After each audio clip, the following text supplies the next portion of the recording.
അസ്സലാമു അലൈക്കും പ്രിയ സുഹൃത്തുക്കളെ. നിങ്ങളെപ്പോഴെങ്കിലും രാത്രിയുടെ നിശബ്ദതയിൽ ആകാശത്തേക്ക് നോക്കി നിന്നിട്ടുണ്ടോ? കോടാനുകോടി നക്ഷത്രങ്ങൾക്കിടയിൽ ഈ പ്രപഞ്ചത്തിന്റെ വിശാലതയിൽ ഞാൻ എത്ര ചെറുതാണ് എന്ന് ചിന്തിച്ചിട്ടുണ്ടോ? ആരാണിതെല്ലാം സൃഷ്ടിച്ചത്? എന്താണെന്റെ ജീവിതത്തിന്റെ അർത്ഥം? എന്തിനാണ് ഞാനിവിടെ? ഈ ചോദ്യങ്ങൾ നിങ്ങളുടെ മനസ്സിൽ ഒരു തിരമാല പോലെ വന്നടിച്ചിട്ടുണ്ടെങ്കിൽ നിങ്ങൾ തനിച്ചല്ല. മനുഷ്യനുണ്ടായ കാലം മുതൽ ഈ ചോദ്യങ്ങൾ നമ്മളെ വേട്ടയാടുന്നുണ്ട്. ഉത്തരങ്ങൾക്കായി നാം പല വഴികളിലൂടെയും സഞ്ചരിച്ചു. ചിലർ തത്വചിന്തയിൽ അഭയം തേടി, മറ്റു ചിലർ ശാസ്ത്രത്തിൽ, വേറെ ചിലർ കലയിലും സംഗീതത്തിലും. എന്നാൽ ഈ എല്ലാ യാത്രകളും ഒടുവിൽ ചെന്നെത്തുന്നത് ഒരൊറ്റ ഉത്തരത്തിലാണ്, ഒരൊറ്റ യാഥാർത്ഥ്യത്തിൽ. ആ യാഥാർത്ഥ്യത്തിന്റെ പേരാണ് അല്ലാഹു. ഈ പേര് കേൾക്കുമ്പോൾ നിങ്ങളുടെ മനസ്സിലേക്ക് എന്താണ് വരുന്നത്? ചിലർക്കതൊരു ശക്തിയുടെ പ്രതീകമാണ്, മറ്റു ചിലർക്ക് സ്നേഹത്തിന്റെയും കാരുണ്യത്തിന്റെയും ഉറവിടമാണ്. എന്നാൽ പലപ്പോഴും നമ്മുടെ തിരക്കേറിയ ജീവിതത്തിൽ ഈ വാക്ക് കേവലം ഒരു പേരായി, ഒരു സങ്കല്പമായി ഒതുങ്ങിപ്പോകുന്നു. അതിന്റെ ആഴവും അർത്ഥവും നമ്മൾ പൂർണ്ണമായി മനസ്സിലാക്കാറുണ്ടോ? നമ്മുടെ ഹൃദയത്തിന്റെ ഓരോ കോണിലും അതിന്റെ പ്രകാശം എത്താറുണ്ടോ? ഈ വീഡിയോ ഒരു സാധാരണ പ്രഭാഷണമല്ല, ഇതൊരു യാത്രയാണ്. നിങ്ങളെയും എന്നെയും ഒരുമിച്ച് അല്ലാഹു എന്ന യാഥാർത്ഥ്യത്തിന്റെ ആഴങ്ങളിലേക്ക് കൂട്ടിക്കൊണ്ടുപോകുന്ന ഒരു ആത്മീയ യാത്ര. അവന്റെ കേവലം ഒരു സൃഷ്ടി എന്ന നിലയിൽ നിന്ന് അവനെ സ്നേഹിക്കുന്ന, അവനാൽ സ്നേഹിക്കപ്പെടുന്ന ഒരടിമയെന്ന നിലയിലേക്ക് നമ്മെ ഉയർത്താനുള്ളൊരു ശ്രമം. നമ്മൾ പലപ്പോഴും ദൈവത്തെക്കുറിച്ച് സംസാരിക്കാറുണ്ട്. എന്നാൽ ഇന്ന് നമുക്ക് അല്ലാഹുവിനോട് സംസാരിക്കാം. അവന്റെ ഗുണങ്ങളെക്കുറിച്ചും അവന്റെ കാരുണ്യത്തെക്കുറിച്ചും അവൻ നമ്മളോട് എത്രമാത്രം അടുത്താണ് എന്നതിനെക്കുറിച്ചും നമുക്ക് സംസാരിക്കാം. നമ്മുടെ യാത്ര തുടങ്ങുന്നത് അല്ലാഹു എന്ന പേരിൽ നിന്നാണ്. എന്താണ് ഈ പേരിന്റെ അർത്ഥം? അറബി ഭാഷയിലെ അൽ ഇലാഹി എന്നതിൽ നിന്നാണ് ഈ വാക്ക് വരുന്നത്. ആരാധനയ്ക്ക് ഏറ്റവും അർഹനായവൻ, ഒരേ ഒരുവൻ എന്നൊക്കെയാണ് അതിന്റെ അർത്ഥം. ലോകത്ത് ഒരുപാട് ദൈവസങ്കല്പങ്ങളുണ്ട്. ഗ്രീക്കുകാർക്ക് ഒരുപാട് ദൈവങ്ങളുണ്ടായിരുന്നു. റോമാക്കാർക്കും ഹിന്ദുമതത്തിലും ഒരുപാട് ദൈവങ്ങളുണ്ട്. എന്നാൽ ഇസ്ലാം മുന്നോട്ട് വെക്കുന്ന ആശയം വളരെ ലളിതവും എന്നാൽ അതീവ ശക്തവുമാണ്. ലാ ഇലാഹ ഇല്ലല്ലാഹ്, അല്ലാഹു അല്ലാതെ ആരാധനയ്ക്ക് അർഹനായി മറ്റാരുമില്ല. ഇതൊരു കേവലം വാക്കല്ല, ഇതൊരു പ്രഖ്യാപനമാണ്. ഈ പ്രപഞ്ചത്തിന്റെ മുഴുവൻ നിയന്ത്രണവും ഒരൊറ്റ ശക്തിയുടെ കയ്യിലാണെന്ന പ്രഖ്യാപനം. ഒരു മരം വളരുന്നതും, ഒരു പൂ വിരിയുന്നതും, ഒരു കുഞ്ഞു ജനിക്കുന്നതും, ഒരു നക്ഷത്രം അണയുന്നതുമെല്ലാം അവന്റെ അറിവോടും സമ്മതത്തോടും കൂടിയാണ്. ഒരു കമ്പനിയിൽ 2 സിഇഒമാരുണ്ടായാൽ എന്തു സംഭവിക്കും? തീരുമാനങ്ങളിൽ ആശയക്കുഴപ്പമുണ്ടാവും, അധികാര വടംവലികളുണ്ടാവും, അവസാനം ആ കമ്പനി തകരും. എങ്കിൽ കോടാനുകോടി ഗാലക്സികളും എണ്ണിയാൽ തീരാത്ത ജീവജാലങ്ങളുമുള്ള ഈ മഹാപ്രപഞ്ചത്തിന് ഒന്നിലധികം നിയന്ത്രകരുണ്ടായിരുന്നെങ്കിൽ എന്താകുമായിരുന്നു അവസ്ഥ? ഖുർആൻ ഈ ചോദ്യത്തിന് മനോഹരമായൊരു മറുപടി നൽകുന്നുണ്ട്. ആകാശഭൂമികളിൽ അല്ലാഹു അല്ലാത്ത മറ്റു ദൈവങ്ങൾ ഉണ്ടായിരുന്നെങ്കിൽ അത് രണ്ടും തകരാറാകുമായിരുന്നു. സൂറത്തുൽ അംബിയാ ആയത്ത് 22. ഒന്ന് ആലോചിച്ച് നോക്കൂ. നമ്മുടെ ജീവിതത്തിൽ എത്രയെത്ര ശക്തികളെയാണ് നമ്മൾ ആശ്രയിക്കുന്നത്? പണം, അധികാരം, സ്വാധീനം, ബന്ധങ്ങൾ, ഇവയെല്ലാം നമുക്ക് താൽക്കാലികമായ സുരക്ഷിതത്വം നൽകിയേക്കാം. എന്നാൽ ഇവയെല്ലാം ഒരു നാൾ നഷ്ടപ്പെട്ടേക്കാം. പണം ഇന്ന് വരും, നാളെ പോകും. അധികാരം ശാശ്വതമല്ല. മനുഷ്യബന്ധങ്ങൾ പോലും മാറിമറിയാം. എന്നാൽ ഒരിക്കലും മാറാത്ത, ഒരിക്കലും കൈവിടാത്ത ഒരൊറ്റ ശക്തിയേയുള്ളൂ. അതാണ് അല്ലാഹു. അവനിൽ മാത്രം പ്രതീക്ഷയർപ്പിക്കുക, അവനോട് മാത്രം സഹായം ചോദിക്കുക. ഇതാണ് ലാ ഇലാഹ ഇല്ലല്ലാ എന്നതിൻ്റെ യഥാർത്ഥ പൊരുൾ. നമ്മുടെ ഹൃദയത്തിൽ നിന്ന് മറ്റെല്ലാ ഇലാഹുകളെയും പുറത്താക്കി അവിടെ അല്ലാഹുവിനെ മാത്രം പ്രതിഷ്ഠിക്കുക. ഈ യാത്രയുടെ ആദ്യപടി അതാണ്, നമ്മുടെ ഹൃദയത്തെ ശുദ്ധീകരിക്കുക. ഈ പ്രപഞ്ചം ഒരു പുസ്തകമാണെങ്കിൽ അതിൻ്റെ ഓരോ താളിലും എഴുതി വച്ചിരിക്കുന്നത് അല്ലാഹുവിൻ്റെ മഹത്വമാണ്. ഒരു പുൽക്കുടിത്തുമ്പിൽ പറ്റിപ്പിടിച്ചിരിക്കുന്ന മഞ്ഞുതുള്ളിയിൽ പ്രതിഫലിക്കുന്ന സൂര്യരശ്മിയിൽ അവനുണ്ട്. കൊടുങ്കാറ്റായി ആഞ്ഞരിക്കുന്ന കടലിൽ അവനുണ്ട്. നമ്മുടെ അമ്മയുടെ ഗർഭപാത്രത്തിലെ ഇരുട്ടിൽ നമ്മളെ രൂപപ്പെടുത്തിയവൻ അവനാണ്. നമ്മുടെ ഹൃദയമിടിപ്പ് നിയന്ത്രിക്കുന്നവൻ അവനാണ്. നമ്മൾ ഉറങ്ങുമ്പോഴും നമ്മളെ സംരക്ഷിക്കുന്നവൻ അവനാണ്. അവനെ അറിയുക എന്നത് നമ്മളെ തന്നെ അറിയുന്നതിന് തുല്യമാണ്. കാരണം നമ്മൾ അവനിൽ നിന്നാണ് വന്നത്, അവനിലേക്കാണ് നമ്മുടെ മടക്കവും. നമ്മുടെ ഹൃദയത്തിൽ അല്ലാഹുവിനെ മാത്രം പ്രതിഷ്ഠിച്ചാൽ ആ ഹൃദയത്തിൽ പിന്നെ ഭയത്തിന് സ്ഥാനമില്ല. കാരണം നമ്മൾ ആരാധിക്കുന്ന ആ നാഥൻ കേവലം ഒരു സർവശക്തൻ മാത്രമല്ല, അവൻ റഹ്മാനാണ്, റഹീമാണ്, പരമകാരുണ്യകനും കരുണാനിധിയും. ഖുർആനിലെ 114 അധ്യായങ്ങളിൽ 113 ആരംഭിക്കുന്നത് ഈ 2 മനോഹരമായ നാമങ്ങൾ കൊണ്ടാണ്. ബിസ്മില്ലാഹിർ റഹ്മാനിർ റഹീം. എന്തുകൊണ്ടാണ് ഈ ആവർത്തനം? അല്ലാഹു നമ്മളെ ഓർമ്മിപ്പിക്കുകയാണ്, എന്റെ അടിസ്ഥാനപരമായ ഗുണം കാരുണ്യമാണ്. എന്റെ കോപത്തെ എന്റെ കാരുണ്യം അതിജീവിച്ചിരിക്കുന്നു എന്നവൻ നമ്മളോട് പറയുന്നു. റഹ്മാൻ എന്നത് അവന്റെ വിശാലമായ കാരുണ്യത്തെയാണ് സൂചിപ്പിക്കുന്നത്. ഈ ലോകത്തുള്ള എല്ലാ ജീവജാലങ്ങൾക്കും അവൻ നൽകുന്ന കാരുണ്യം. അവനെ വിശ്വസിക്കുന്നവനും വിശ്വസിക്കാത്തവനും അവൻ ആഹാരം നൽകുന്നു, വെള്ളം നൽകുന്നു, ശ്വസിക്കാൻ വായു നൽകുന്നു. സൂര്യൻ ഉദിക്കുമ്പോൾ അത് നല്ലവനു മാത്രം വെളിച്ചം നൽകാറില്ല. മഴ പെയ്യുമ്പോൾ അതൊരു പ്രത്യേക വിഭാഗത്തിന് മാത്രം ലഭിക്കാറില്ല. ഇത് അല്ലാഹുവിന്റെ റഹ്മാനിയത്താണ്. എന്നാൽ റഹീം എന്നത് പരലോകത്ത് അവനെ വിശ്വസിക്കുകയും അവന്റെ കൽപ്പനകൾ അനുസരിച്ച് ജീവിക്കുകയും ചെയ്തവർക്കു വേണ്ടി അവൻ കരുതിവച്ചിരിക്കുന്ന സവിശേഷമായ കാരുണ്യമാണ്. അല്ലാഹുവിന്റെ കാരുണ്യം എത്ര വലുതാണെന്നറിയാമോ? നമ്മുടെ ചിന്തകൾക്കും സങ്കൽപ്പങ്ങൾക്കും അപ്പുറമാണത്. പ്രവാചകൻ മുഹമ്മദ് നബി സല്ലല്ലാഹു അലൈഹി വസല്ലം നമുക്ക് പറഞ്ഞു തന്നൊരു കഥയുണ്ട്. ഇസ്രായേൽ സമൂഹത്തിൽ ജീവിച്ചിരുന്ന ഒരു മനുഷ്യന്റെ കഥ. അദ്ദേഹം 99 ആളുകളെ കൊലപ്പെടുത്തിയിരുന്നു. ജീവിതത്തിന്റെ ഒരു ഘട്ടത്തിൽ അദ്ദേഹത്തിന് കുറ്റബോധം തോന്നി. കുറ്റബാധിക്കാനൊരു വഴിയുണ്ടോ എന്നറിയാൻ അദ്ദേഹം ആ നാട്ടിലൊരു സമീപിച്ചു. ഞാൻ 99 പേരെ കൊന്നു, എനിക്ക് അല്ലാഹു പുറത്തു തരുമോ? അദ്ദേഹം ചോദിച്ചു. അദ്ദേഹം പറഞ്ഞു, ഇല്ല, നിന്നെപ്പോലൊരു പാപിക്ക് പുറത്തു തരാൻ മാത്രം വലുതല്ല ദൈവത്തിന്റെ കാരുണ്യം. ഇത് കേട്ടതും നിരാശനായ ആ മനുഷ്യൻ ആ പുരോഹിതനെയും കൊന്നു. അങ്ങനെ കൊലപാതകങ്ങളുടെ എണ്ണം 100ആയി. പക്ഷേ അദ്ദേഹത്തിന്റെ ഉള്ളിലെ ആ കുറ്റബോധത്തിന്റെ തീ അണഞ്ഞില്ല. അദ്ദേഹം വീണ്ടും ഒരു പണ്ഡിതനെ തേടി യാത്രയായി. ആ പണ്ഡിതനോടും അദ്ദേഹം തന്റെ കഥ പറഞ്ഞു. ഞാൻ 100 പേരെ കൊന്നു, എനിക്കിനി മോചനമുണ്ടോ? ആ പണ്ഡിതൻ ജ്ഞാനിയായിരുന്നു. അദ്ദേഹം പറഞ്ഞു, തീർച്ചയായും നിനക്കും അല്ലാഹുവിനുമിടയിൽ ഒരു മറയുമില്ല. അവന്റെ കാരുണ്യത്തിന്റെ വാതിൽ എപ്പോഴും തുറന്നുകിടക്കുകയാണ്. പക്ഷെ നീ ഇപ്പോൾ ജീവിക്കുന്ന നാട് ദുഷിച്ചതാണ്. നീ ആ നാട് വിട്ട് നല്ല മനുഷ്യർ ജീവിക്കുന്ന മറ്റൊരു നാട്ടിലേക്ക് പോകുക. അവിടെയുള്ളവരോടൊപ്പം ദൈവത്തെ ആരാധിച്ച് ജീവിക്കുക. ഇതൊരു പുതിയ പ്രതീക്ഷയായിരുന്നു. ആ മനുഷ്യൻ ഉടൻ തന്നെ ആ നല്ല നാട്ടിലേക്ക് യാത്ര തിരിച്ചു. യാത്രാമധ്യേ അദ്ദേഹത്തിന് മരണം സംഭവിച്ചു. അപ്പോൾ കാരുണ്യത്തിന്റെ മലക്കുകളും ശിക്ഷയുടെ മലക്കുകളും അദ്ദേഹത്തിന്റെ ആത്മാവിനു വേണ്ടി തർക്കത്തിലായി. കാരുണ്യത്തിന്റെ മലക്കുകൾ പറഞ്ഞു, ഇദ്ദേഹം പശ്ചാത്തപിച്ചു നല്ലവനായി ജീവിക്കാൻ ഇറങ്ങിത്തിരിച്ചതാണ്, അതിനാൽ ഇദ്ദേഹം ഞങ്ങളോടൊപ്പമാണ്. ശിക്ഷയുടെ മലക്കുകൾ പറഞ്ഞു, ഇദ്ദേഹം ജീവിതത്തിൽ ഒരു നന്മയും ചെയ്തിട്ടില്ല, അതിനാൽ ഇദ്ദേഹം ഞങ്ങളോടൊപ്പമാണ്. അവരുടെ തർക്കം പരിഹരിക്കാൻ അല്ലാഹു ഒരു മനുഷ്യരൂപത്തിൽ മറ്റൊരു മലക്കിനെ അയച്ചു. ആ മലക്ക് പറഞ്ഞു, ഇദ്ദേഹം ഏത് നാട്ടിലേക്കാണോ കൂടുതൽ അടുത്തുള്ളത് എന്നളന്നു നോക്കുക. ഇദ്ദേഹം പുറപ്പെട്ട പാപികളുടെ നാട്ടിലേക്കാണോ അതോ ലക്ഷ്യം വെച്ച പുണ്യാത്മാക്കളുടെ നാട്ടിലേക്കാണോ കൂടുതൽ അടുത്തുള്ളത്? അവർ അളന്നു നോക്കിയപ്പോൾ ഇദ്ദേഹം ലക്ഷ്യം വെച്ച നല്ല നാട്ടിലേക്ക് ഒരു ചാൺ ദൂരം കൂടുതൽ അടുത്തിരുന്നു. ഉടൻ കാരുണ്യത്തിന്റെ മലക്കുകൾ അദ്ദേഹത്തിന്റെ ആത്മാവിനെ ഏറ്റെടുത്തു. ഒരു ഹദീസ് വിശദീകരണത്തിൽ പറയുന്നത്, അദ്ദേഹം മരിക്കാൻ കിടന്നപ്പോൾ ആ നല്ല നാട്ടിലേക്കെത്താനായി തന്റെ നെഞ്ചുകൊണ്ട് മുന്നോട്ട് ആഞ്ഞിരുന്നുവെന്നും അല്ലാഹു ആ പുണ്യനാടിനോട് ഇങ്ങോട്ട് അടുക്കുവാനും പാപികളുടെ നാടിനോട് അങ്ങോട്ട് അകന്നുപോകുവാനും കൽപ്പിച്ചുവെന്നുമാണ്. പ്രിയ സഹോദരങ്ങളെ, ഈ കഥ നമ്മളോടെന്താണ് പറയുന്നത്? നമ്മളിൽ പലരും ജീവിതത്തിൽ തെറ്റുകൾ ചെയ്തവരാണ്. ചിലപ്പോൾ രഹസ്യമായി, ചിലപ്പോൾ പരസ്യമായി. ആ പാപങ്ങളുടെ ഭാരം നമ്മുടെ തോളുകളെ തളർത്തുന്നുണ്ടാകാം. എനിക്കിനി ഒരു മടക്കില്ല, അല്ലാഹു എന്നോട് ഒരിക്കലും പൊറുക്കില്ല എന്ന് പിശാച് നമ്മുടെ കാതുകളിൽ മന്ത്രിക്കുന്നുണ്ടാകാം. പക്ഷേ ആ 100 പേരെ കൊന്ന മനുഷ്യന്റെ കഥയോർക്കുക. അദ്ദേഹം ആത്മാർത്ഥമായി പശ്ചാത്തപിക്കാൻ ഒരുങ്ങിയപ്പോൾ, ഒരു ചുവടുവെച്ചപ്പോൾ കാരുണ്യവാനായ റബ്ബ് അദ്ദേഹത്തിനു വേണ്ടി ഭൂമിയെപ്പോലും ക്രമീകരിച്ചു. അതാണ് അല്ലാഹു. നിങ്ങളുടെ പാപങ്ങൾ ആകാശത്തോളം ഉയർന്നിട്ടുണ്ടെങ്കിലും നിങ്ങളുടെ കണ്ണിൽ നിന്ന് ഒരിട്ട് കണ്ണുനീർ ആത്മാർത്ഥമായി അവനുവേണ്ടി പൊഴിച്ചാൽ ആ സമുദ്രം പോലെയുള്ള പാപങ്ങളെ കഴുകിക്കളയാൻ അതു മതി. അവന്റെ കാരുണ്യത്തിന്റെ വാതിൽ ഒരിക്കലും അടക്കില്ല. നിങ്ങൾ മുട്ടാൻ വൈകരുതെന്നു മാത്രം. അല്ലാഹുവിന്റെ കാരുണ്യം ഒരു സമുദ്രം പോലെ വിശാലമാണ്. എന്നാൽ ആ സമുദ്രത്തിന് അതിരുകളില്ല എന്നാണോ അർത്ഥം?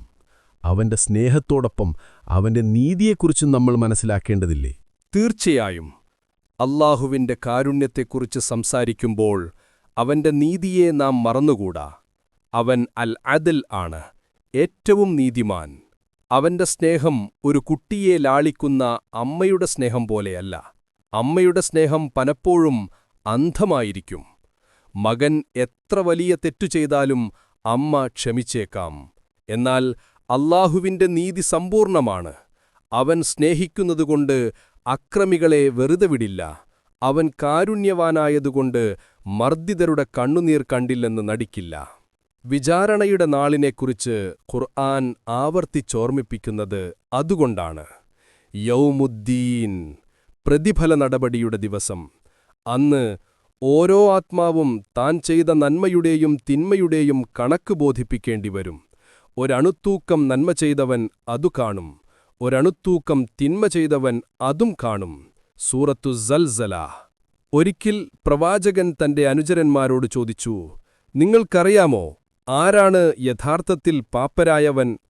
അവർ പറഞ്ഞു, അല്ലാഹുവിന്റെ ദൂതരെ, ഞങ്ങളുടെ കൂട്ടത്തിൽ പണമോ സ്വത്തോ ഇല്ലാത്തവനാണ് പാപ്പരായവൻ.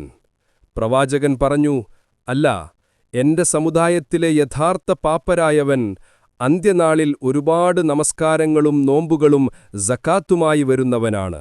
പക്ഷേ അവൻ ദുനിയാവിൽ വെച്ച് ഒരാളെ ചീത്ത പറഞ്ഞിട്ടുണ്ടാകും, മറ്റൊരാളുടെ പേരിൽ കളവു പറഞ്ഞിട്ടുണ്ടാകും, വേറൊരാളുടെ സ്വത്ത് അന്യായമായി തിന്നിട്ടുണ്ടാകും, ചിലരെ അടിച്ചിട്ടുണ്ടാകും, ചിലരുടെ രക്തം ചിന്തിയിട്ടുണ്ടാകും. അപ്പോൾ അവന്റെ നന്മകളിൽ നിന്ന് ഓരോന്നായി ഈ അവകാശികൾക്ക് വീതിച്ചു നൽകും. അവന്റെ നന്മകൾ തീർന്നുപോയാൽ ആ അവകാശികളുടെ പാപങ്ങൾ അവന്റെ മേൽ വെച്ചുകൊടുക്കും. എന്നിട്ടവനെ നരകത്തിലേക്ക് വലിച്ചെറിയപ്പെടും. അവനാണ് യഥാർത്ഥ പാപ്പരായവൻ. ഈ ഹദീസ് നമ്മുടെ നെഞ്ചിൽ ഒരു ഭയത്തിന്റെ വിത്തുപാകുന്നില്ലേ? നമ്മൾ എത്ര ആരാധനകൾ ചെയ്താലും മറ്റുള്ളവരോടുള്ള നമ്മുടെ കടമകൾ നാം മറന്നാൽ നമ്മുടെ അവസ്ഥ എന്താകും? അല്ലാഹുവിനോടുള്ള കടമകൾ അവൻ പൊറുത്തു തന്നേക്കാം, കാരണം അവൻ ഗഫൂറാണ്, ഏറെ പൊറുക്കുന്നവനാണ്. എന്നാൽ മനുഷ്യരോടുള്ള കടമകൾ ആ മനുഷ്യർ തന്നെ പൊറുക്കാതെ അല്ലാഹു പൊറുക്കുകയില്ല. അത്രയ്ക്ക് ശക്തമാണ് അവന്റെ നീതി. ഈ ലോകത്ത് ഒരു പാവപ്പെട്ടവനെ ഒരു ധനികൻ ചതിക്കുമ്പോൾ, ഒരു ഭരണാധികാരി തന്റെ ജനങ്ങളെ വഞ്ചിക്കുമ്പോൾ, ഒരു ശക്തൻ ഒരു ദുർബലന്റെ അവകാശങ്ങൾ കവർന്നെടുക്കുമ്പോൾ അവർ ചിന്തിക്കുന്നത് എന്നെ ചോദ്യം ചെയ്യാൻ ആരുമില്ല എന്നായിരിക്കും. പക്ഷേ അവർ മറന്നുപോകുന്ന ഒരു സത്യമുണ്ട്. എല്ലാ കണ്ണുകളും ഉറങ്ങുമ്പോഴും ഉറങ്ങാത്തൊരു കണ്ണുണ്ട്. എല്ലാ കാതുകളും അടയുമ്പോഴും അടയാത്തൊരു കാതുണ്ട്. അത് അല്ലാഹുവിൻ്റേതാണ്. അവനെല്ലാം കാണുന്നു, എല്ലാം കേൾക്കുന്നു. അവന്റെ കോടതിയിൽ വക്കീലന്മാരുണ്ടാവില്ല, കൈക്കൂലിയുണ്ടാവില്ല, സ്വാധീനങ്ങളുണ്ടാവില്ല. നമ്മുടെ കൈകളും കാലുകളും കണ്ണുകളും കാതുകളും, എന്തിന് നമ്മുടെ തൊലി പോലും നമുക്കെതിരെ സാക്ഷി പറയും. നിങ്ങൾ എന്തിനാണ് ഞങ്ങൾക്കെതിരെ സാക്ഷി നിന്നത് എന്ന് നാം അവയോട് ചോദിക്കുമ്പോൾ അവ പറയും, എല്ലാ വസ്തുക്കളെയും സംസാരിപ്പിച്ചവനായ അല്ലാഹു ഞങ്ങളെ സംസാരിപ്പിച്ചതാകുന്നു. സൂറത്തുൽ ഫുസ്സിലത്ത് ആയത്ത് 21. അതുകൊണ്ട് അല്ലാഹുവിന്റെ കാരുണ്യത്തിൽ പ്രതീക്ഷയർപ്പിക്കുന്നതോടൊപ്പം അവന്റെ നീതിയെ ഭയപ്പെടുകയും വേണം. ഈ ഭയമാണ് നമ്മെ പാപങ്ങളിൽ നിന്ന് അകറ്റി നിർത്തുന്നത്. ഈ ഭയമാണ് നമ്മെ മറ്റുള്ളവരുടെ അവകാശങ്ങളെക്കുറിച്ച് ബോധവാന്മാരാക്കുന്നത്. ഇത് നമ്മളെ തളർത്തുന്ന ഭയമല്ല, മറിച്ച് നമ്മളെ കൂടുതൽ നല്ല മനുഷ്യരാക്കുന്ന, നമ്മളെ സംസ്കരിക്കുന്ന ഒരു ഭയമാണ്. അല്ലാഹുവിനെ ഏറ്റവും കൂടുതൽ സ്നേഹിക്കുന്നവരാണ് അവനെ ഏറ്റവും കൂടുതൽ ഭയപ്പെടുന്നതും. കാരണം താൻ സ്നേഹിക്കുന്നവൻ തന്നോട് പിണങ്ങുമോ എന്ന ഭയം ആ സ്നേഹത്തിന്റെ ഭാഗമാണ്. അല്ലാഹുവിന്റെ സ്നേഹത്തെയും നീതിയെയും കുറിച്ച് മനസ്സിലാക്കുമ്പോൾ സ്വാഭാവികമായി ഒരു ചോദ്യമുയരും. ഇത്രയും കാരുണ്യവാനും നീതിമാനുമാണെങ്കിൽ എന്തിനാണ് ഈ ലോകത്ത് ഇത്രയധികം കഷ്ടപ്പാടുകൾ? എന്തിനാണ് ദുരന്തങ്ങൾ, രോഗങ്ങൾ, വേദനകൾ? എന്തിനാണ് നല്ല മനുഷ്യർ കഷ്ടപ്പെടുകയും ദുഷ്ടന്മാർ സുഖമായി ജീവിക്കുന്നതും നമ്മൾ കാണുന്നത്? ഇത് അവന്റെ നീതിക്കെതിരല്ലേ? ഇതൊരു വളരെ പ്രധാനപ്പെട്ട ചോദ്യമാണ്. പലപ്പോഴും നമ്മുടെ വിശ്വാസത്തെ പരീക്ഷിക്കുന്നൊരു ചോദ്യം. ഇതിന്റെ ഉത്തരം മനസ്സിലാകണമെങ്കിൽ ഈ ജീവിതത്തെക്കുറിച്ചുള്ള ഇസ്ലാമിന്റെ കാഴ്ചപ്പാടെന്താണെന്ന് നമ്മൾ അറിയണം. ഈ ദുനിയാവ്, ഈ ഭൗതിക ലോകം ഒരു സ്ഥിരമായ താമസ സ്ഥലമല്ല, ഇതൊരു പരീക്ഷണ ഹാളാണ്. അല്ലാഹു ഖുർആനിൽ പറയുന്നു, നിങ്ങളിൽ ആരാണ് ഏറ്റവും നന്നായി പ്രവർത്തിക്കുന്നവരെന്ന് പരീക്ഷിക്കുന്നതിനായി മരണവും ജീവിതവും സൃഷ്ടിച്ചവനാകുന്നു അവൻ. സൂറത്തുൽ മുൽക്ക് ആയത്ത് 2. നമ്മളൊരു പരീക്ഷ ഹാളിലിരിക്കുമ്പോൾ ചോദ്യപേപ്പർ എന്തുകൊണ്ട് ഇത്ര കഠിനമായി എന്ന് നമ്മൾ ചോദിക്കാറുണ്ടോ? ചില ചോദ്യങ്ങൾ എളുപ്പമായിരിക്കും, ചിലത് വളരെ പ്രയാസമേറിയതും. അതുപോലെയാണ് ജീവിതവും. അല്ലാഹു നമ്മുടെ പല രീതിയിൽ പരീക്ഷിക്കും. ചിലപ്പോൾ സമ്പത്ത് നൽകിക്കൊണ്ട്, ചിലപ്പോൾ ദാരിദ്ര്യം നൽകിക്കൊണ്ട്, ചിലപ്പോൾ ആരോഗ്യം നൽകിക്കൊണ്ട്, ചിലപ്പോൾ രോഗം നൽകിക്കൊണ്ട്, ചിലപ്പോൾ വിജയം നൽകിക്കൊണ്ട്, ചിലപ്പോൾ പരാജയം നൽകിക്കൊണ്ട്. ഈ ഓരോ അവസ്ഥയിലും നമ്മൾ എങ്ങനെ പ്രതികരിക്കുന്നുവെന്ന് അവൻ നോക്കിക്കൊണ്ടിരിക്കുകയാണ്. സമ്പത്തും സന്തോഷവും ലഭിക്കുമ്പോൾ നമ്മൾ അഹങ്കാരിയാകുന്നുണ്ടോ? അതോ ആ അനുഗ്രഹങ്ങൾക്ക് നന്ദി പറയുന്നവനാകുന്നുണ്ടോ? കഷ്ടപ്പാടും ദുരിതവും വരുമ്പോൾ നമ്മൾ നിരാശപ്പെട്ട് ദൈവത്തെ പഴിക്കുന്നുണ്ടോ? അതോ ക്ഷമയോടെ അതിനെ നേരിട്ട് അല്ലാഹുവിൽ പ്രതീക്ഷയർപ്പിക്കുന്നുണ്ടോ? ഇതാണ് പരീക്ഷ. പ്രവാചകൻ അയ്യൂബ് നബി അലഹിസ്സലാമിന്റെ കഥ നമുക്ക് മുന്നിലുണ്ട്. അദ്ദേഹത്തിന് അള്ളാഹു ധാരാളം സമ്പത്തും മക്കളെയും ആരോഗ്യവും നൽകി അനുഗ്രഹിച്ചു. അദ്ദേഹം എപ്പോഴും അള്ളാഹുവിന് നന്ദിയുള്ളവനായിരുന്നു. പിശാചിനിത് സഹിച്ചില്ല. അവൻ അള്ളാഹുവിനോട് പറഞ്ഞു, അയ്യൂബ് നിനക്ക് നന്ദി പറയുന്നത് നീ അവനെല്ലാം നൽകിയതുകൊണ്ടാണ്. അതൊക്കെയൊന്ന് തിരിച്ചെടുത്താൽ അവൻ നിന്നെ തള്ളിപ്പറയും.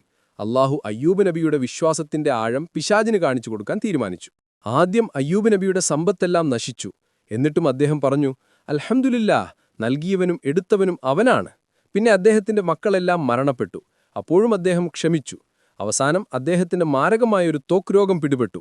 ശരീരം മുഴുവൻ വ്രണങ്ങളായി. ആളുകൾ അദ്ദേഹത്തെ വെറുത്തു. ഭാര്യ ഒഴികെ എല്ലാവരും അദ്ദേഹത്തെ ഉപേക്ഷിച്ചുപോയി. വർഷങ്ങളോളം അദ്ദേഹം ആ വേദന സഹിച്ചു. എന്നിട്ടും അദ്ദേഹത്തിന്റെ നാവിൽ നിന്ന് അള്ളാഹുവിനെതിരായ ഒരു വാക്കുപോലും വന്നില്ല.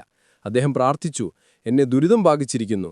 നീ കാരുണികരിൽ വെച്ച് ഏറ്റവും കാരുണികനാണല്ലോ. സൂറത്തുൽ അംബിയാ ആയത്ത് 83.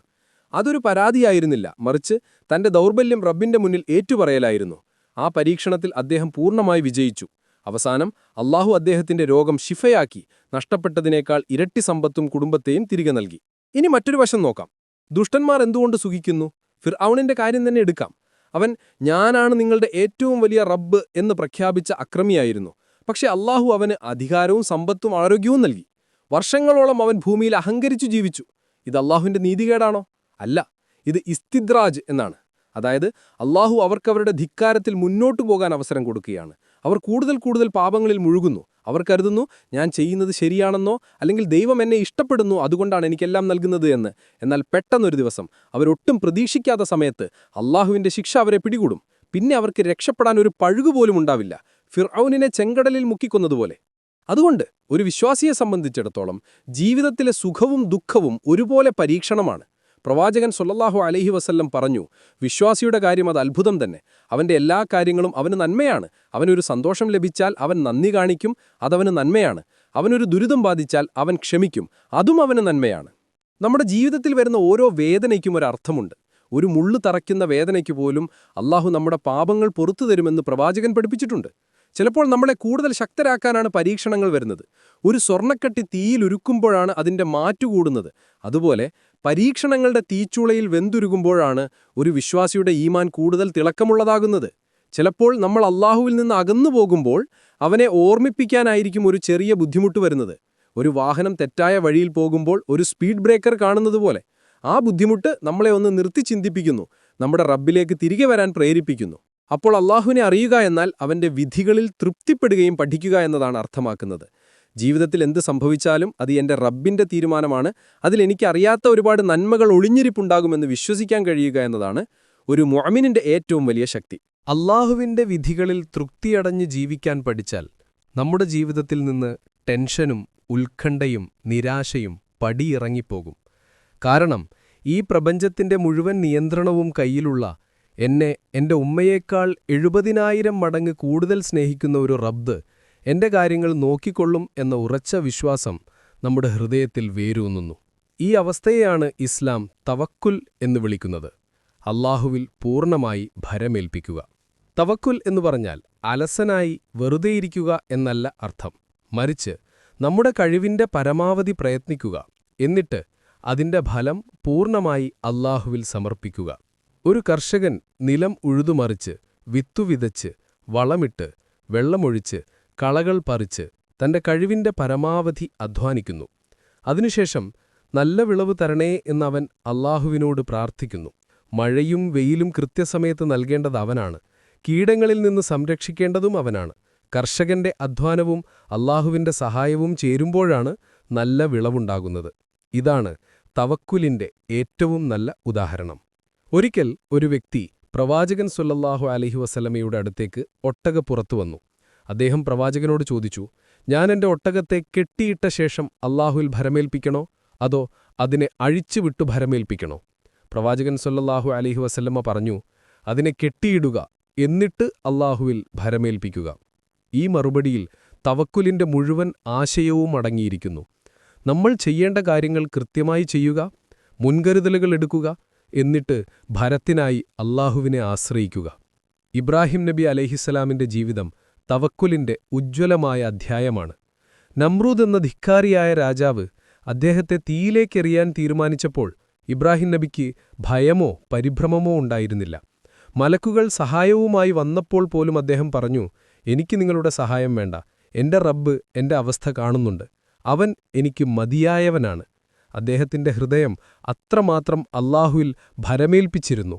അദ്ദേഹം തീയിലേക്കെറിയപ്പെട്ടപ്പോൾ എന്തു സംഭവിച്ചു? അല്ലാഹു തീയോട് കൽപ്പിച്ചു, തീയേ, നീ ഇബ്രാഹിമിന് തണുപ്പും സമാധാനവുമായി തീരുക. സൂറത്തുൽ അൻബിയാ ആയത്ത് 69.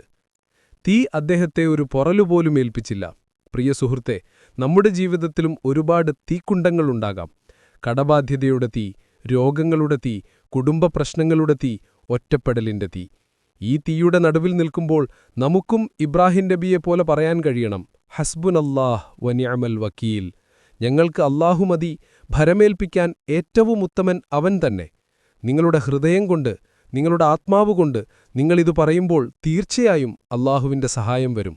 അവൻ നിങ്ങൾക്ക് വേണ്ടി ആ തീയിനെ തണുപ്പും സമാധാനവുമാക്കി മാറ്റും.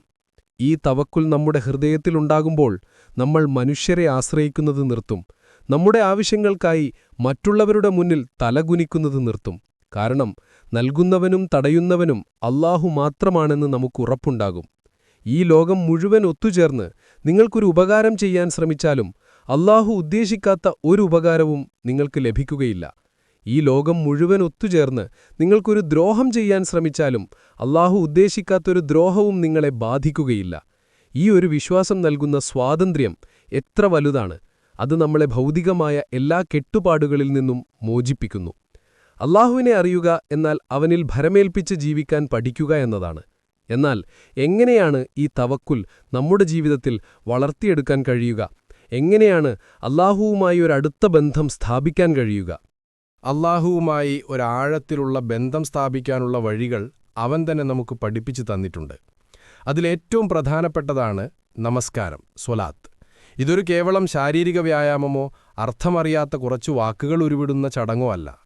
നമസ്കാരം അല്ലാഹുവുമായുള്ള ഒരു സംഭാഷണമാണ്. ഒരു ദിവസം 5 നേരം നമ്മുടെ എല്ലാ തിരക്കുകളും മാറ്റിവെച്ച് നമ്മൾ നമ്മുടെ സൃഷ്ടാവിന്റെ മുന്നിൽ ചെന്ന് നിൽക്കുകയാണ്.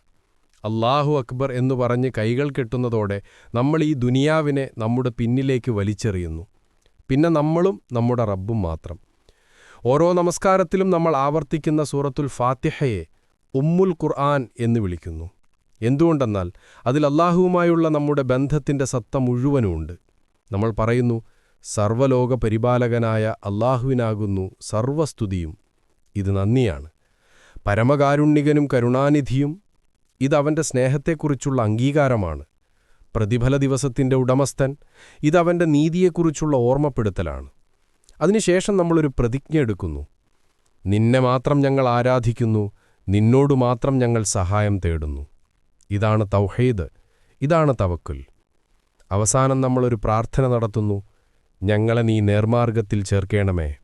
ജീവിതത്തിൽ നമുക്കേറ്റവും ആവശ്യമുള്ള പ്രാർത്ഥന. ഒരു ഹദീസിൽ പറയുന്നു, ഒരടിമ നമസ്കാരത്തിൽ ഫാത്തിഹ ഓതുമ്പോൾ ഓരോ ആയത്തിനും അല്ലാഹു മറുപടി നൽകുമെന്ന്. നമ്മൾ അൽഹംദുലില്ലാഹി റബ്ബിൽ ആലമീൻ എന്നു പറയുമ്പോൾ അല്ലാഹു പറയും, എന്റെ അടിമ എന്നെ സ്തുതിച്ചിരിക്കുന്നു. നമ്മൾ ഇയ്യാക നഅ്ബുദു വ ഇയ്യാക നസ്തഈൻ എന്നു പറയുമ്പോൾ അല്ലാഹു പറയും, ഇതെനിക്കും എന്റെ അടിമക്കുമിടയിലുള്ളതാണ്, എന്റെ അടിമ ചോദിച്ചത് അവന് ലഭിക്കും. ഒന്നാലോചിച്ചു നോക്കൂ, പ്രപഞ്ചത്തിന്റെ നാഥൻ നമ്മുടെ വാക്കുകൾക്ക് നേരിട്ട് മറുപടി നൽകുന്ന നിമിഷങ്ങൾ. ആ ഒരു ബോധ്യത്തോടെ നമസ്കരിക്കാൻ കഴിഞ്ഞാൽ നമ്മുടെ ജീവിതം തന്നെ മാറിമറിയും. നമസ്കാരം നമുക്കൊരു ഭാരമാവില്ല, മറിച്ച് അതൊരാശ്വാസമാകും. പ്രവാചകൻ സല്ലല്ലാഹു അലൈഹി വസല്ലമ എപ്പോഴെങ്കിലും ദുഃഖിതനായാൽ ബിലാൽ റളിയല്ലാഹുവിനോട് പറയുമായിരുന്നു, ബിലാലെ, നമസ്കാരത്തിലൂടെ ഞങ്ങൾക്ക് ആശ്വാസം നൽകൂ. അല്ലാഹുവുമായി അടുക്കാനുള്ള മറ്റൊരു വഴിയാണ് പ്രാർത്ഥന, ദുആ. പ്രാർത്ഥന ആരാധനയുടെ മജ്ജയാണെന്ന് പ്രവാചകൻ പഠിപ്പിച്ചു. നമ്മുടെ സന്തോഷങ്ങളും സങ്കടങ്ങളും നമ്മുടെ ആവശ്യങ്ങളും ആഗ്രഹങ്ങളും നമ്മുടെ ബലഹീനതകളും പാപങ്ങളും എല്ലാം അവനോട് തുറന്നു പറയുക. ഒരു മകന് തന്റെ ഉപ്പയോട് എന്തും തുറന്നു പറയാൻ സ്വാതന്ത്ര്യമുള്ളതുപോലെ നമുക്ക് നമ്മുടെ റബ്ബിനോട് എന്തും പറയാം. അവൻ കേൾക്കുന്നുണ്ട്, അവൻ ഉത്തരം നൽകും. ചിലപ്പോൾ നമ്മൾ ചോദിച്ചത് അതേപോലെ നൽകും, ചിലപ്പോൾ അതിനേക്കാൾ ഉത്തമമായത് നൽകും. ചിലപ്പോൾ നമ്മൾ ചോദിച്ചത് നമുക്ക് ദോഷകരമാണെങ്കിൽ അതിനു പകരമായി നമ്മളിൽ നിന്നൊരാപത്ത് തട്ടിമാറ്റും. അല്ലെങ്കിൽ പരലോകത്ത് നമുക്ക് വേണ്ടി ആ പ്രാർത്ഥനയുടെ പ്രതിഫലം ഒരു നിധിയായി സൂക്ഷിച്ചുവെക്കും. ഒരു പ്രാർത്ഥനയും അല്ലാഹു വെറുതെയാക്കുകയില്ല. അവൻ പറയുന്നു, നിങ്ങൾ എന്നോട് പ്രാർത്ഥിക്കുക, ഞാൻ നിങ്ങൾക്കുത്തരം നൽകാം. സൂറത്തു ഗാഫിർ ആയത്ത് 60. രാത്രിയുടെ അവസാന യാമങ്ങളിലുള്ള പ്രാർത്ഥനയ്ക്ക് സവിശേഷമായ സ്ഥാനമുണ്ട്. ലോകം മുഴുവൻ ഉറങ്ങുമ്പോൾ എഴുന്നേറ്റ് വുളു എടുത്ത് 2 റക്അത്ത് നമസ്കരിച്ച് അവന്റെ മുന്നിൽ കൈകൾ ഉയർത്തി കരഞ്ഞു പ്രാർത്ഥിക്കുന്ന ഒരടിമയെ അല്ലാഹുവിന് അത്രയേറെ ഇഷ്ടമാണ്. ആ സമയത്ത് അല്ലാഹു ഏറ്റവും അടുത്ത ആകാശത്തേക്ക് ഇറങ്ങി വന്നിട്ട് ചോദിക്കും, എന്നോട് പ്രാർത്ഥിക്കുന്നവരുണ്ടോ? ഞാൻ ഉത്തരം നൽകാം. എന്നോട് പാപമോചനം തേടുന്നവരുണ്ടോ? ഞാൻ പൊറുത്തു നൽകാം. എന്നോട് ചോദിക്കുന്നവരുണ്ടോ? ഞാൻ നൽകാം. ആ വിലപ്പെട്ട നിമിഷങ്ങൾ നമ്മൾ പാഴാക്കി കളയരുത്. ഖുർആൻ പാരായണം അല്ലാഹുവുമായി സംവദിക്കാനുള്ള മറ്റൊരു ഉപാധിയാണ്. ഖുർആൻ അല്ലാഹുവിൻ്റെ സംസാരമാണ്. അതോതുമ്പോൾ നമ്മൾ അല്ലാഹുവിൻ്റെ വാക്കുകളാണ് ഉരുവിടുന്നത്. അതിൻ്റെ അർത്ഥം ചിന്തിച്ചുകൊണ്ട് ഓതുമ്പോൾ അല്ലാഹു നമ്മളോട് നേരിട്ട് സംസാരിക്കുന്നതുപോലെ നമുക്ക് അനുഭവപ്പെടും. ഖുർആൻ നമ്മുടെ ഹൃദയത്തിൻ്റെ വസന്തമാണ്. അത് നമ്മുടെ രോഗങ്ങൾക്ക് ശമനമാണ്, നമ്മുടെ വഴികാട്ടിയാണ്. എല്ലാ ദിവസവും അല്പനേരം ഖുർആനുമായി ചിലവഴിക്കുക. അത് നമ്മുടെ ജീവിതത്തിൽ അത്ഭുതകരമായ മാറ്റങ്ങൾ കൊണ്ടുവരും. ഈ ആരാധനകളിലൂടെയെല്ലാം നമ്മൾ അല്ലാഹുവിനെ അറിയാൻ ശ്രമിക്കുമ്പോൾ അവൻ്റെ സ്നേഹം നമ്മുടെ ഹൃദയത്തിൽ നിറയും. പിന്നെ നമ്മുടെ ഓരോ ചലനവും അവനു വേണ്ടിയായിരിക്കും. നമ്മുടെ ഉറക്കവും ഉണർവും, നമ്മുടെ ജോലിയും കച്ചവടവും, നമ്മുടെ സംസാരവും മൗനവും എല്ലാം ആരാധനയായി മാറും. അതാണൊരു വിശ്വാസിയുടെ ജീവിതം. നമ്മുടെ ഓരോ പ്രവൃത്തിയും അല്ലാഹുവിനു വേണ്ടിയാകുമ്പോൾ നമ്മുടെ ജീവിതം അർത്ഥപൂർണമാകും. അല്ലാഹുവിനെ അറിഞ്ഞും സ്നേഹിച്ചും ജീവിക്കുന്ന ഒരുവന്റെ ഹൃദയത്തിൽ സമാധാനവും സംതൃപ്തിയും നിറയും. ഇതിനെയാണ് ഖുർആൻ ഖൽബുൻ സലീം അഥവാ നിർമ്മലമായ ഹൃദയം എന്ന് വിശേഷിപ്പിച്ചത്. അന്ത്യനാളിൽ സമ്പത്തോ സന്താനങ്ങളോ ഉപകാരപ്പെടാത്ത ദിവസം ഈ നിർമ്മലമായ ഹൃദയവുമായി വരുന്നവർക്ക് മാത്രമേ രക്ഷയുണ്ടാകൂ. ഈ ലോക ജീവിതം ഒരു സത്രം പോലെയാണ്. നമ്മളെല്ലാവരും യാത്രക്കാരാണ്. നമ്മുടെ യഥാർത്ഥ വീട് സ്വർഗമാണ്. ആ വീട്ടിലേക്ക് തിരിച്ചുപോകാനുള്ള വഴിയാണ് അല്ലാഹു നമുക്ക് കാണിച്ചു തരുന്നത്. ഈ യാത്രയിൽ നമുക്കൊരു വഴികാട്ടിയുണ്ട്. അതാണ് പ്രവാചകൻ മുഹമ്മദ് മുസ്തഫ സല്ലല്ലാഹു അലൈഹി വസല്ലം. അല്ലാഹുവിനെ എങ്ങനെ സ്നേഹിക്കണം, എങ്ങനെ ആരാധിക്കണം, എങ്ങനെ ജീവിതം ചിട്ടപ്പെടുത്തണമെന്ന് അദ്ദേഹം സ്വന്തം ജീവിതം കൊണ്ട് നമുക്ക് കാണിച്ചു തന്നു. അദ്ദേഹത്തിൻ്റെ ചര്യ പിൻപറ്റുക എന്നത് അല്ലാഹുവിനോടുള്ള സ്നേഹത്തിൻ്റെ ഭാഗമാണ്. ഖുർആൻ പറയുന്നു, നബിയെ പറയുക, നിങ്ങൾ അല്ലാഹുവിനെ സ്നേഹിക്കുന്നുണ്ടെങ്കിൽ എന്നെ നിങ്ങൾ പിന്തുടരുക. എങ്കിൽ അല്ലാഹു നിങ്ങളെ സ്നേഹിക്കുകയും നിങ്ങളുടെ പാപങ്ങൾ പുറത്തുതരികയും ചെയ്യുന്നതാണ്. സൂറത്തുൽ ആലി ഇമ്രാൻ ആയത്ത് 31. അല്ലാഹുവിനെക്കുറിച്ചുള്ള അറിവ് ഒരു സമുദ്രം പോലെയാണ്. നമ്മൾ എത്ര കോരിയെടുത്താലും അത് തീരുകയില്ല. നമ്മൾ സംസാരിച്ച ഈ കാര്യങ്ങൾ ആ മഹാസമുദ്രത്തിലെ ഒരു തുള്ളി വെള്ളം മാത്രമാണ്. അല്ലാഹുവിൻ്റെ 99 മനോഹരമായ നാമങ്ങളുണ്ട്. അൽ ഖാലിഖ്, അർ റസാഖ്, അൽ വഹാബ്, അൽ ഗഫൂർ, അൽ വദൂദ്. ഓരോ നാമവും അവൻ്റെ മഹത്വത്തിൻ്റെ ഓരോ വാതിലുകളാണ്. ആ വാതിലുകളിലൂടെയെല്ലാം സഞ്ചരിച്ച് അവനെ കൂടുതൽ കൂടുതൽ അറിയാൻ ശ്രമിക്കുക. നമ്മുടെ ഈ യാത്ര ഇവിടെ അവസാനിക്കുകയാണ്. പക്ഷേ യഥാർത്ഥ യാത്ര ഇപ്പോൾ തുടങ്ങുന്നതേയുള്ളൂ. അല്ലാഹുവിലേക്ക് നിങ്ങളുടെ ഓരോരുത്തരുടെയും വ്യക്തിപരമായ യാത്ര. ഈ വീഡിയോയിലെ വാക്കുകൾ നിങ്ങളുടെ ഹൃദയത്തിൽ ഒരു ചെറിയ തിരുനാളമെങ്കിലും കൊളുത്തിയിട്ടുണ്ടെങ്കിൽ അതിനെ കെടുത്താതെ സൂക്ഷിക്കുക. നിങ്ങളുടെ പ്രാർത്ഥനകളിലൂടെയും ആരാധനകളിലൂടെയും സൽക്കർമ്മങ്ങളിലൂടെയും അതിന് എണ്ണ പകരുക. പിശാച് പല രൂപത്തിലും വന്ന് ആ വെളിച്ചം ഊതിക്കെടുത്താൻ ശ്രമിക്കും. നിരാശയുടെ കാറ്റുമായി അവൻ വരും, അലസതയുടെ മഴയുമായി അവൻ വരും. പക്ഷേ നിങ്ങളുടെ ഹൃദയത്തിൽ അല്ലാഹു എന്ന വിളക്കുണ്ടെങ്കിൽ ഒരു കൊടുങ്കാറ്റിനും അതിനെ തകർക്കാൻ കഴിയില്ല. പ്രിയ സഹോദരങ്ങളെ, സഹോദരിമാരെ, നമുക്ക് നമ്മുടെ റബ്ബിലേക്ക് മടങ്ങാം. നമ്മുടെ പാപങ്ങളിൽ ഖേദിച്ച് ആത്മാർത്ഥമായി പശ്ചാത്തപിക്കാം. നമ്മുടെ ജീവിതത്തെ അവൻ്റെ ഇഷ്ടത്തിനനുസരിച്ച് പുനഃക്രമീകരിക്കാം. നമ്മുടെ ഓരോ ശ്വാസവും ഓരോ ഹൃദയമിടിപ്പും അവനു വേണ്ടിയാക്കാം. ഓർക്കുക, അവൻ നമ്മളോട് നമ്മുടെ കണ്ഠനാടിയേക്കാൾ അടുത്താണ്. നിങ്ങൾ അവനിലേക്ക് ഒരു ചാൺ അടുത്താൽ അവൻ നിങ്ങളിലേക്ക് ഒരു മുഴമടുക്കും. നിങ്ങൾ അവനിലേക്ക് നടന്നു ചെന്നാൽ അവൻ നിങ്ങളിലേക്ക് ഓടിവരും. അത്രയേറെ സ്നേഹവും കാരുണ്യവുമുള്ള ഒരു റബ്ബിനെയാണ് നമുക്ക് ലഭിച്ചിരിക്കുന്നത്. ആ റബ്ബിനെ മറന്ന് ജീവിക്കുന്നതിനേക്കാൾ വലിയ നഷ്ടം മറ്റെന്താണ് ഈ ലോകത്തുള്ളത്? അല്ലാഹു നമ്മെ എല്ലാവരെയും അവനെ യഥാവിധി അറിയാനും സ്നേഹിക്കാനും ആരാധിക്കാനും തൗഫീക്ക് നൽകി അനുഗ്രഹിക്കട്ടെ. അവന്റെ ഇഷ്ടദാസന്മാരുടെ കൂട്ടത്തിൽ നമ്മളെയും ഉൾപ്പെടുത്തുമാറാകട്ടെ. പരലോകത്ത് അവന്റെ തിരുമുഖം ദർശിക്കുന്ന ഭാഗ്യവാന്മാരിൽ നമ്മളെയും ചേർക്കുമാറാകട്ടെ. ആമീൻ. ഈ വീഡിയോ നിങ്ങൾക്കിഷ്ടപ്പെട്ടെങ്കിൽ ദയവായി ലൈക്ക് ചെയ്യുക. അറിവ് പകരുന്നത് ഒരു സദക്കയാണ്. ഒരുപക്ഷേ നിങ്ങളുടെ ഒരു ഷെയർ കാരണം മറ്റൊരാളുടെ ജീവിതം മാറിയേക്കാം. അതിന്റെ പ്രതിഫലം നിങ്ങൾക്കും ലഭിക്കും. ഞങ്ങളുടെ ചാനൽ ഇതുവരെ സബ്സ്ക്രൈബ് ചെയ്തിട്ടില്ലെങ്കിൽ ദയവായി സബ്സ്ക്രൈബ് ചെയ്യുക. നിങ്ങളുടെ ഓരോ പിന്തുണയും ഞങ്ങൾക്ക് വലിയ പ്രോത്സാഹനമാണ്. അല്ലാഹു അനുഗ്രഹിക്കട്ടെ. അസ്സലാമു അലൈക്കും വറഹ്മത്തുള്ളാഹി വബറകാതുഹു.